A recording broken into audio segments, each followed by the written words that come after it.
Good morning everyone. आज हम नया टॉपिक स्टार्ट करते हैं। Today will discuss about electric potential. What is electric potential? देखो क्या होता है इलेक्ट्रिक पोटेंशियल, फिर मैं इसको कुछ एग्जांपल्स के थ्रू आपको समझाने की कोशिश करूंगा। देखो इलेक्ट्रिक पोटेंशियल क्या होता है।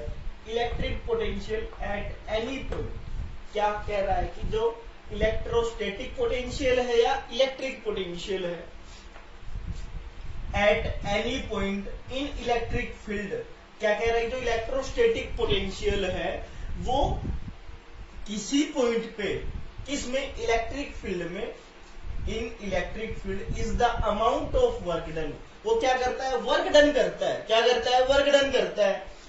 किस लिए या किसके लिए, कैसे वर्क डन करता है, is the amount of work done in moving a unit positive charge, unit positive charge या चार्ज आएगा बच्चे, from infinity to that point against electrostatic force.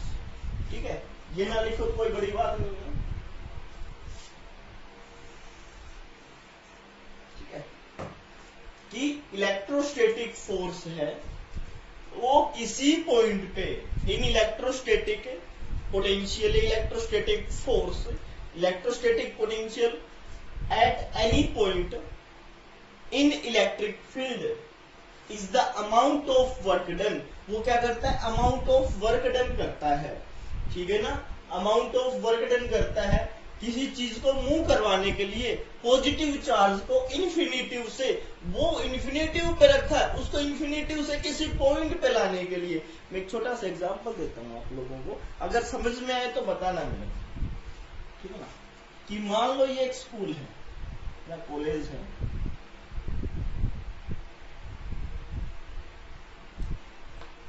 ठीक है, और इसके आसपास बहुत सारी शॉप्स है। मान लो एक स्टेशनरी शॉप है, एक कैंटीन, और एक कहीं दूर, बहुत दूर एक स्टेशनरी और एक कैंटीन है।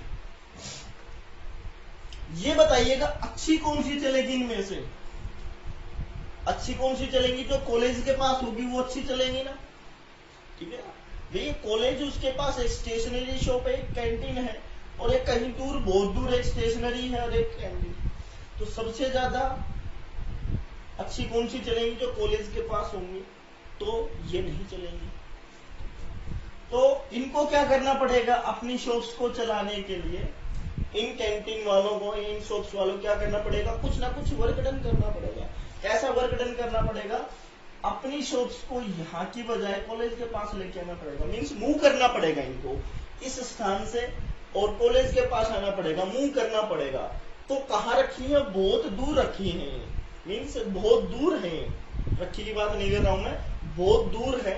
तो पास लाने के लिए, पास मूव करवाने के लिए कुछ ना कुछ क्या करना पड़ेगा, वर्क डन करना पड़ेगा। अब सर वर्क डन कैसे करेंगे, मान लिया यहाँ की जो जमीन का रेट था वो बहुत ज्यादा कम था, लेकिन जो स्कूल के पास की जो जमीन है, जो कॉलेज के पास जमीन रेट ज्यादा पाएगा, तो इनको कुछ ना कुछ वर्क डन करना पड़ेगा, कुछ ना कुछ ज्यादा पैसे खर्च करने पड़ेंगे, जिससे इनकी जो शॉप्स है वो कॉलेज के पास आ, जिससे इनकी बिक्री बढ़ जाए। तो ये कौन सा पॉइंट है, इन्फिनेटिव पॉइंट है। कौन सा पॉइंट, इन्फिनेटिव, और किसी पॉइंट तक लाने के लिए पॉइंट कौन सा, कॉलेज के पास लाना है, तो वो क्या होगा, आपका इलेक्ट्रोस्टैटिक पोटेंशियल। ठीक है ना, वही मैं बताया था आपको, इलेक्ट्रिक पोटेंशियल तो क्या होगा, वर्क डन अपॉन चार्ज, कितना वर्क डन किया, कितना charge. It is a scalar quantity, ये क्या स्केलर क्वांटिटी है, एंड इट्स ऐसा यूनिट इज वोल्ट, क्या होगी, वोल्ट या फिर जूल कूलम्ब इनवर्स। ठीक है ना, जूल कूलम्ब इनवर्स। ठीक है, जैसे ये पॉइंट था आपका,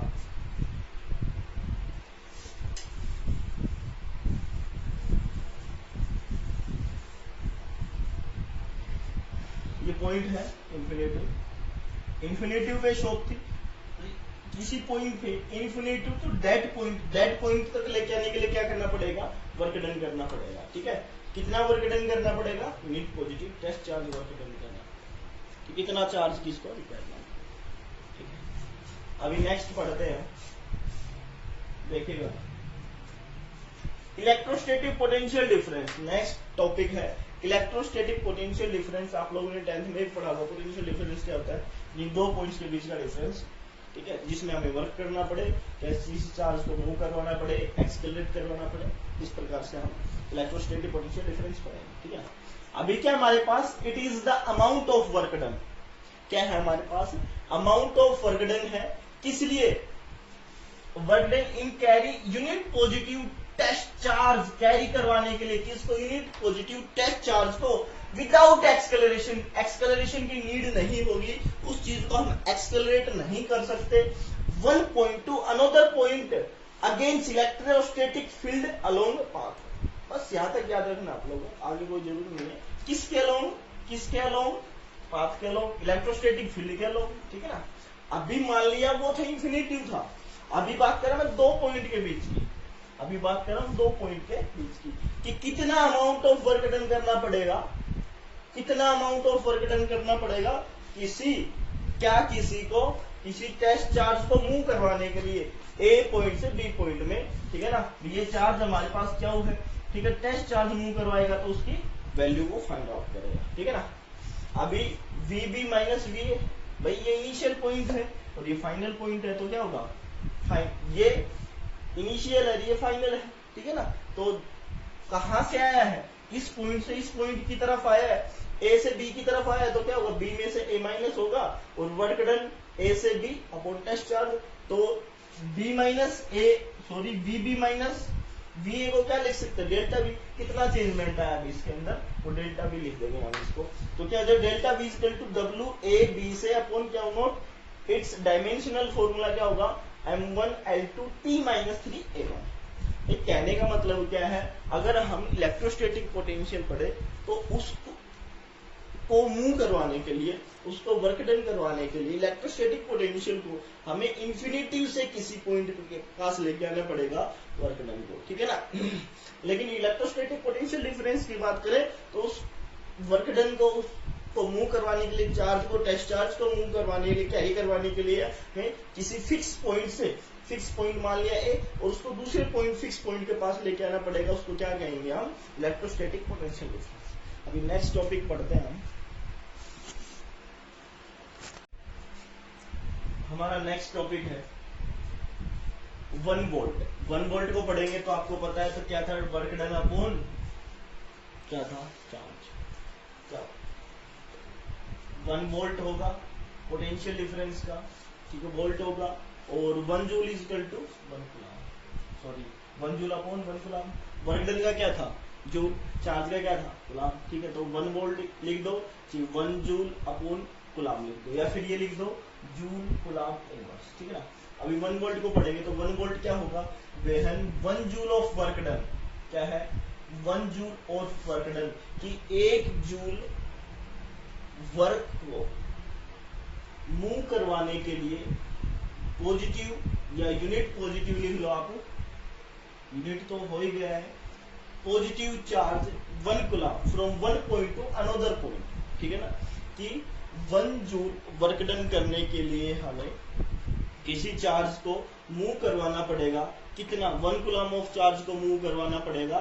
ठीक है ना, 1 जूल वर्क करने के लिए, ठीक है, पॉजिटिव चार्ज को मूव करवाना पड़ेगा, 1 कूलम मूव करवाना पड़ेगा एक पॉइंट से दूसरे पॉइंट के लिए, किसके अगेंस्ट, इलेक्ट्रोस्टैटिक फील्ड के अगेंस्ट, और जहां एक्सेलरेशन नहीं हो वो क्या होगा, 1 वोल्ट होगा। ठीक है ना, वो क्या होगा, 1 वोल्ट होगा।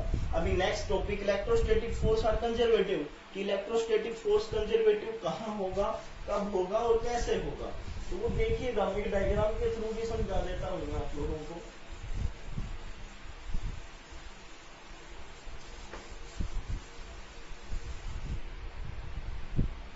ठीक है ना, कि टू प्रूव करना हमें सबसे पहले देखो कंडीशंस क्या क्या है, इलेक्ट्रोस्टैटिक फोर्स में कैसे क्वेश्चन दे सकता है, ये क्वेश्चन में ऐसे भी कह सकता है, to prove that electrostatic force are conservative in nature, कि ये प्रूव करो कि जो इलेक्ट्रोस्टैटिक फोर्स होता है वो कंजर्वेटिव होता है नेचर में। ठीक है ना, फर्स्ट क्वेश्चन तो इसी प्रकार पूछ सकता है। सेकंड क्वेश्चन यहाँ से शुरू होता है, we show that work done in moving a unit positive charge और a close path mean complete path के लिए, मीन्स ये मान लो एक पॉइंट ए है, ये बी है, तो ए से बी ये इतना वर्क डन हुआ और बी से ए ये इतना वर्क डन हुआ, तो ये कंप्लीट क्लोज पाथ हो गया ये, ठीक है ना। बी ए से बी और बी से ए, ठीक है, ए से बी हाफ हो गया, बी से ए कंप्लीट क्लोज पाथ हो गया। वो इलेक्ट्रिक फील्ड में क्या होना चाहिए, जीरो होना चाहिए, ठीक है। तो हमें क्या करना पड़ा, अमाउंट ऑफ वर्क डन, क्या करना पड़ा, amount of work done to move a charge, क्या करना पड़ा, अमाउंट ऑफ वर्क डन करना पड़ा किसी चार्ज को मूव करवाने के लिए ए से बी में।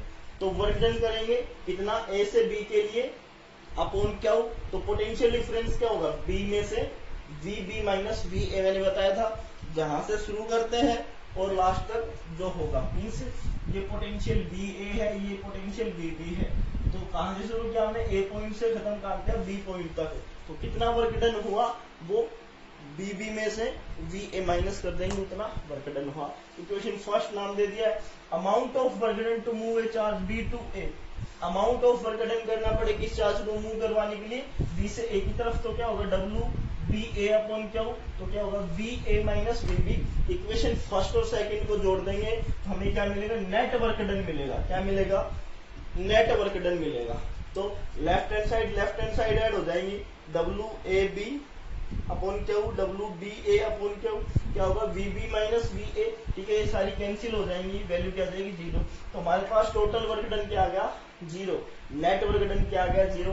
और लास्ट में पूछ भी रखा था कि we show that work done in moving a positive charge over a closed path in electric field, तो हम ये लिख सकते हैं E डॉट DLB, ये भी क्या होगा, जीरो। तो आपका क्वेश्चन ये तीन तरीके से पूछ सकता है, एक तो मैथमेटिकल फॉर्म दे देगा ये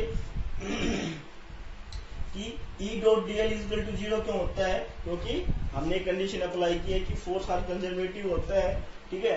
अब एक पॉइंट से दूसरे पॉइंट की तरफ वर्क डन को मूव करवाएंगे, चार्ज को मूव करवाएंगे, तो पोटेंशियल डिफरेंस दोनों का माइनस होगा, फिर दूसरे पॉइंट से फर्स्ट पॉइंट की तरफ मूव करवाएंगे तो उसमें भी वो चीजें कैंसिल आउट होके वैल्यू जीरो बन जाएगी। तो क्वेश्चन फर्स्ट तरीके से पूछ सकता है ये कि प्रूव